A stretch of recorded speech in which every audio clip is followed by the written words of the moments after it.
I'm going to be speaking about recent advances in MRD and AML. First of all, MRD is, what is it? Some people say minimal residual disease. Some people say measurable residual disease. I prefer measurable residual disease because that's what we're really talking about.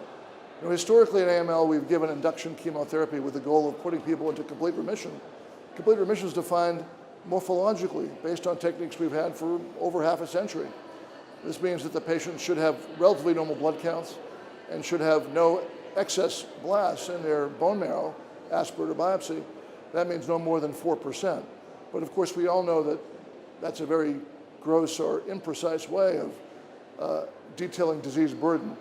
And we believe quite strongly that the lower the disease burden you can obtain with initial therapy, the better off you're going to be in the long run. So how does one measure disease beneath the detectability limits of the light microscope? The two major technologies that are now available are flow cytometry and molecular biology, or measuring mutations by polymerase chain reaction. Flow cytometry has the advantage of being potentially applicable to every AML patient. What you need is an immunophenotype signature at diagnosis that can then be searched for at the time of remission or after that. And the problem there is it's a little bit operator dependent. Not every patient has the perfect signature that easily distinguishes their malignant cells from normal cells.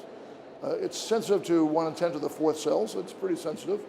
Then you have PCR-based techniques. The best example of that is monitoring for the presence of the NPM1 point mutation, which is seen in about 40% of patients with AML. So that's good, it's about 40%, but 60% it won't apply to.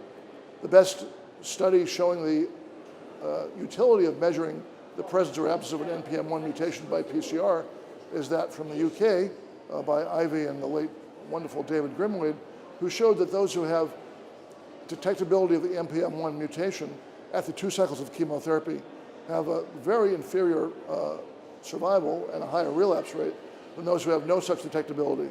The ability to detect NPM1 is about 1 in 10 to the 4th, 1 in 10 to the 5th.